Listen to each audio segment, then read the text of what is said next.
I need help! What do we have here, nurse? Patient Raz Van Vasily. High fever running on 3 days. Complaints of dizziness, muscle aches, and head pain. Diagnosed with influenza. Treatment? Aspirin and salicin for the fever and discomfort. Liquids for dehydration, but he's having trouble keeping even water down. Thank you, nurse. Anything else I should know? He did lose consciousness this morning, but he's never had convulsions like these. He's not convulsing, he's choking. He's not getting any air. Scalpel! Hand me that scalpel! What can I do, Doctor?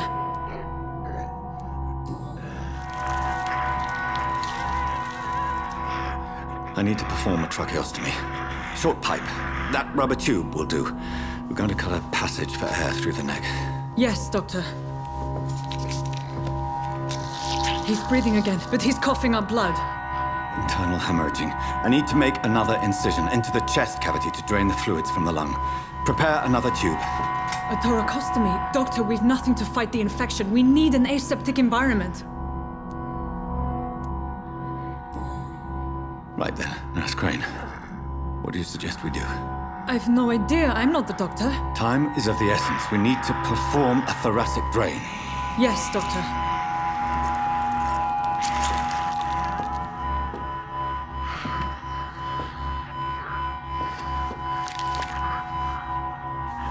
He's still bleeding, Doctor. I'm losing his pulse. The drain must have punctured the intercostal artery. There's too much blood. Are you all right, Doctor? I can't see.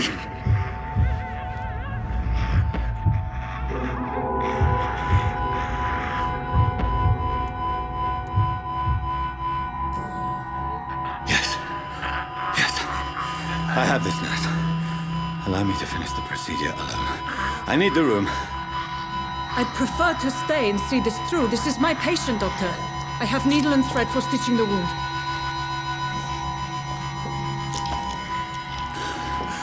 Good. The stitches are holding. How's he doing? We're losing him. We've lost his pulse. He's dying, Doctor!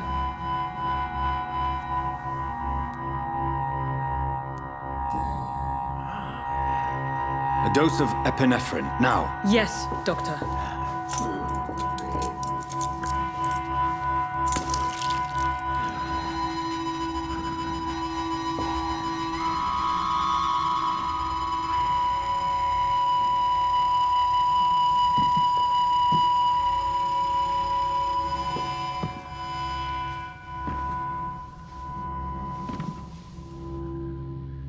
We've lost the pulse. He's gone, Doctor. Nurse, we did everything we could. Truly? Everything you could? Is that how you'll report this in your log? Is this how the war went? Piling up one poor corpse beside the next? This was not an influenza-induced seizure. I've never seen symptoms like these on the continent. Neither have I. But the previous symptoms leading up to this attack were the same, indistinguishable from the epidemic. No. There was something more vile in these reactions. Something primitive. There have been numerous reports of mental breakdowns caused by the fever that accompanies the flu itself, Doctor. Yes, but... I'd best take some samples of the blood for analysis.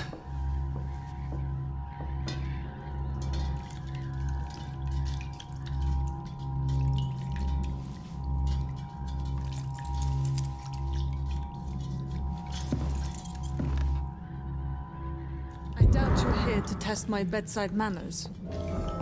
I suspect it was more than intuition alone that led you to us. So, how might I be of service, Dr. Reed?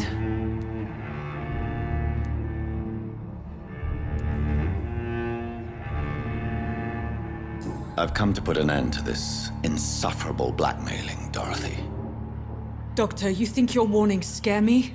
I've stolen and plied, blackmailed and lied, but what else am I to do? I'm all these people have.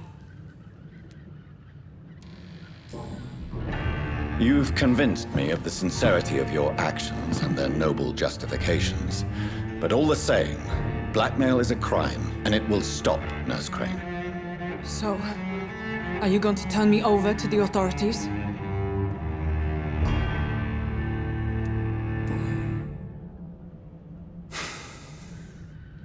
No.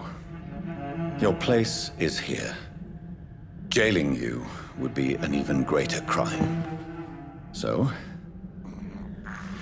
here is my proposition.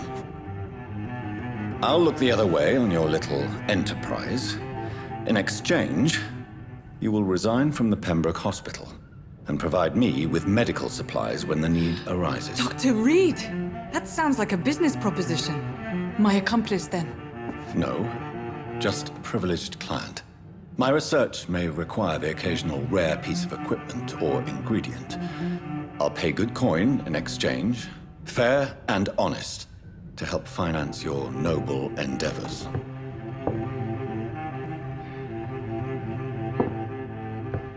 We have ourselves a deal, Doctor.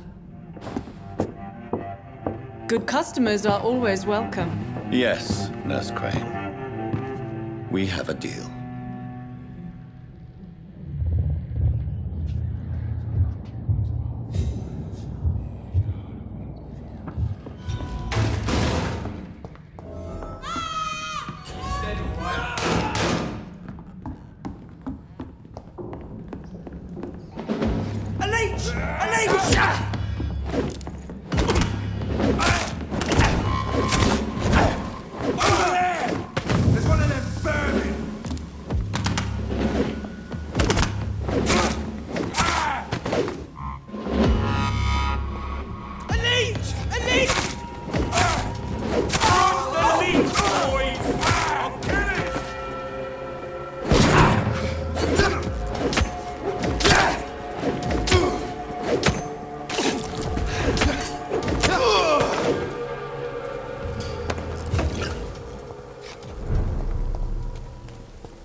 When science fails you, this elixir will give you faith again.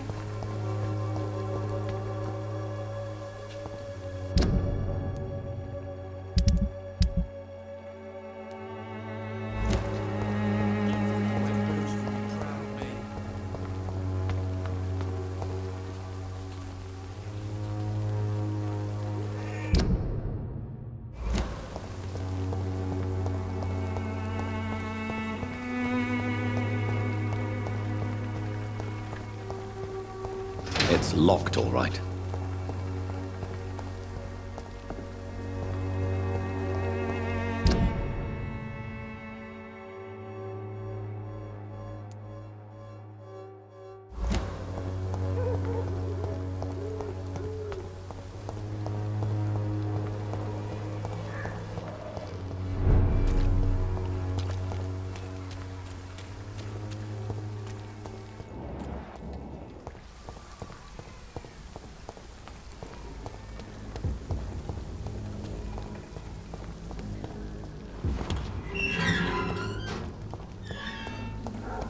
Human blood.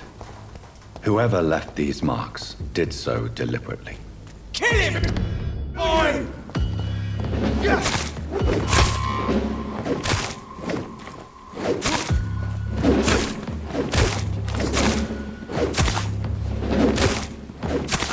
Die, vermin!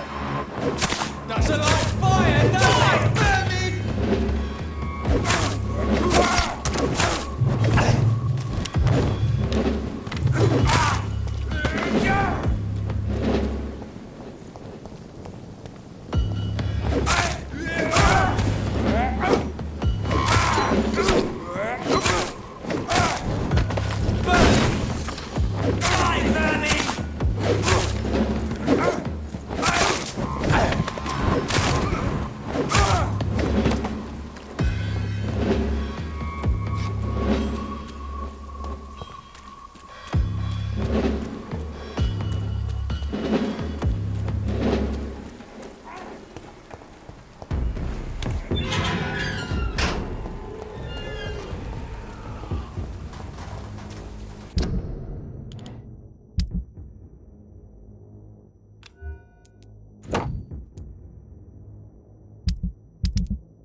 I would ask you to avert your eyes, sir. Or did you not know it was rude to stare? I knew it. Speak up, Dr. Reed. I like a man who speaks his mind.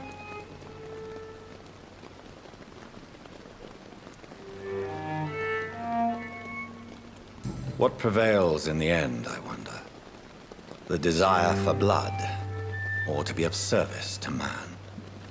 Spare me your sarcasm, Jonathan. You are but newly born in this world.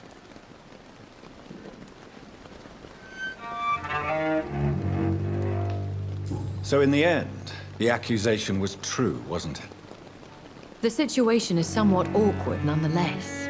I have not been observed sustaining myself for many decades. I have to say I'm a trifle embarrassed. Anyway, I have concluded my inquiries concerning your blackmailer. I see. Please excuse my agitated state. Under normal circumstances, I wouldn't let anyone see me in this condition. I must confess I have not put an end to the blackmail, my lady. Unfortunately, I could not bring myself to do it. I'm so disappointed in you, Jonathan. I didn't expect this from you. Lady Ashbury, you yourself admitted how ridiculous the sum of money was. I can assure you, it was all used for charitable ends. Well, you are full of surprises, aren't you, Jonathan? All right, say I trust you. But you will still pay the ransom. That is only fair. After all, it was you who failed to bring this problem to a satisfactory conclusion. I believe I could agree to that. And since a lady always keeps her promises, I will now answer any questions you may have.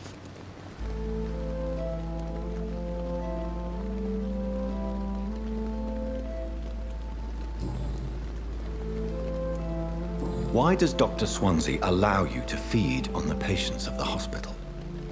Dr. Swansea is a good and compassionate man. He is trying to find a solution for our hunger. Until that happens, he is clever enough to understand that I only feed upon the dying. What do you know about this Brotherhood of St. Paul's Stole?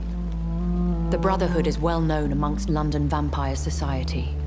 As long as our kind is discreet, and as long as they do not interfere, we have come to a mutual understanding. And no one suspected you of the murders? As you well know, suspicion has recently fallen on me of killing for pleasure. But you have my word, Jonathan. I take no pleasure in taking a life. I know this is beyond the pale, but may I inquire your age? Really? And I thought you were gentlemen. If you must know, I'm 27. I've been 27 for a long time now, and 27 I shall remain. Very well, but I believe there is more to this than you are saying. A lady has to have some secrets. And who bestowed upon you this eternal youth? My maker. He left this isle a long time ago. Why did you save me in the canning factory? I could hardly stand by and watch such a promising young blood as yourself be torn to shreds by some gutter scowl. William Bishop wasn't the vampire that created me then? No, Jonathan. Whatever their strength and demeanor, Scowls are the progeny of careless vampires. It cannot be the other way round.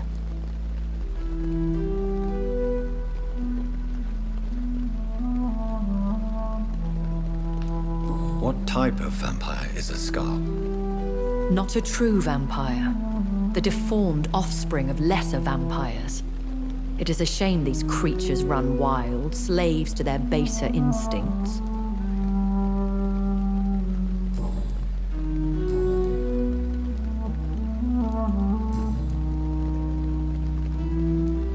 I've been away from London and England for 3 years. This isn't the city I remember. Things have gone from bad to worse here, Jonathan. I've lived in this city for a long time, and I've never seen it like this. The Spanish flu has hit London that bad. Yes, but it's not just that. I've heard things. Things I've not heard for a very, very long time. There are whispers in the shadows. Something far worse than the Spanish flu is here in the city. What is it you fear? Fear has long since flown this form. But there is something malevolent circling us. I feel fear is merely waiting in the wings. Are there many vampires here in London? Immortals are of a rare breed, and we often tend to hide. But you may occasionally meet some of us at night. Do you know any of them? Have you an idea of the identity of the vampire who attacked me? You mean your maker? No, Jonathan, I have no clue. But I fear he or she is as careless as cruel. To let you discover your new condition by yourself. What do you mean? Every now and then, you may discover an immortal in the deep of the night. But we are a rare and reclusive breed. Our progeny is almost never accidental. Will they all be as affable as you, my lady? I do not see why not. But remember, even the shark smiles before he bites. That sounds like a lesson from experience. Vampire politics are as intricate and sometimes tedious as a game of chess in a gentleman's club. I've learned from experience it is best to decline to play.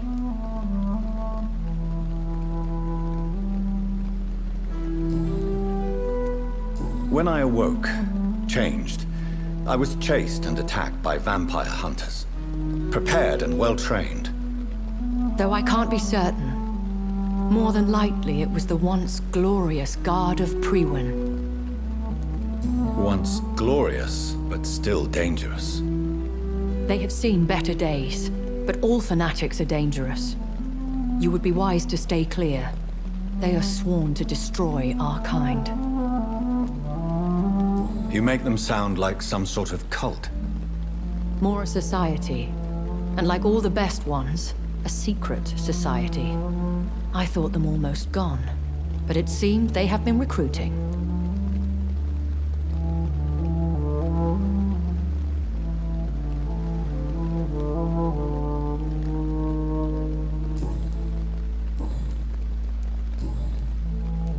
I've been hearing a voice talking in my head. Is this some kind of insanity? It feels like the voice of the vampire that created me. Hush. Tell no one this. It would be unwise to talk of such things amongst British immortals. Speak no more of your maker. How could this cause offense? Only the powerful immortals can mentally call to their progeny. No vampire or hunter will sleep easy, knowing that an unidentified elder is stalking the streets of London. Excuse my forwardness, but are you my maker? Me? Goodness, no. Only a foolish immortal would create a progeny without taking precaution, and I'm no fool. A vampire? Is that what I am? What we are? Such a crude word, defined by penny dreadfuls and drunken hacks. No. You are now an Ekon, and that you shall remain. Are you an Ekon too? Yes, I am. We are the closest thing to what man refers to as vampires. Forget what you think you know about us.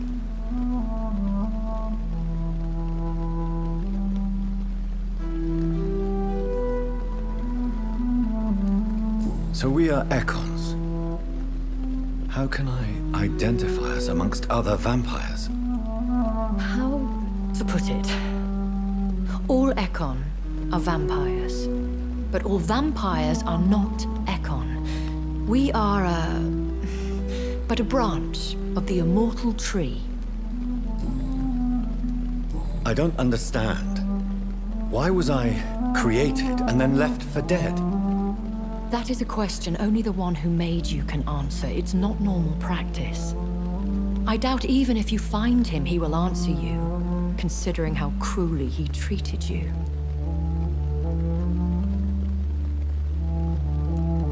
So me being a vampire could have been a mistake. I very much doubt it, Jonathan. Contrary to the legends, it is not as simple to make another vampire by just biting someone. I'd like to avoid creating another vampire by mistake anyway. Tell me, how is it done? The process is dangerous. It could even kill your potential progeny. If you did decide to sire an offspring, they must drink of your blood, Jonathan. I bid you farewell, for now, my lady. I must quickly analyze the blood I took from Nurse Crane's patient. The Pembroke is so lucky to have Dr. Reed, you know. I met him in New York once. If only there were more of us. Less resignation and more determination.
Razvan Vasily was infected by Spanish flu, but also has the highly unstable blood of the Scowls.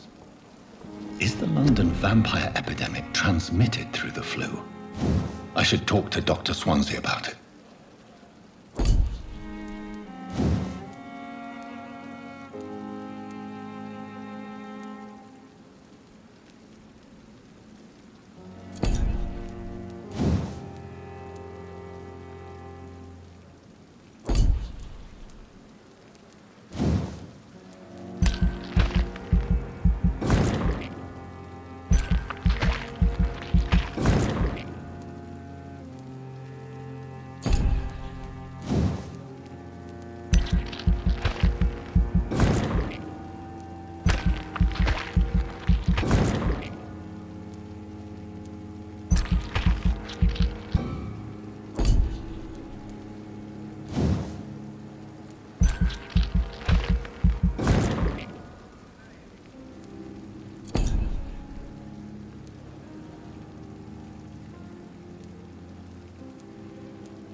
Evening, Edgar. Could I get your professional opinion? Please speak, but I have something important to tell you. This strain of flu, it's very different from the one I saw in Europe. It's downright peculiar. Really? What makes you say that? I've just looked at the blood of one of our recently deceased. I see. Do you have anything more to go on? This disease spreads and looks like the Spanish flu, but its effects differ greatly. The London strain is different from the continental one. This is very interesting. Did you find something else?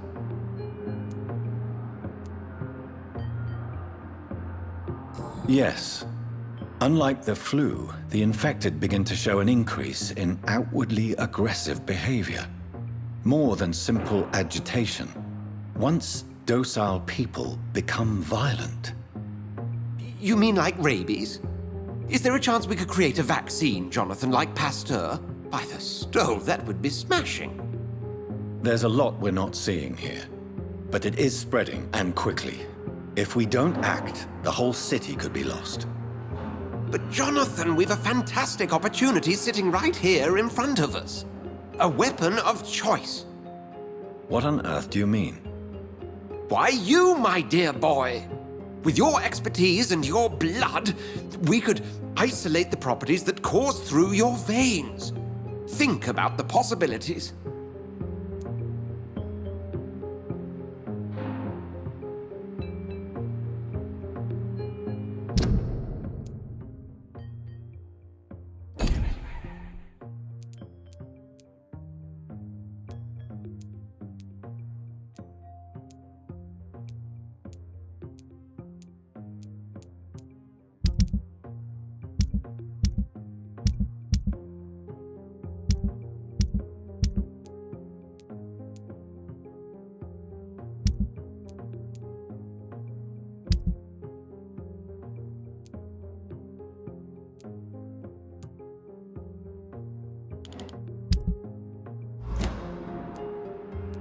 I admit it did occur to me.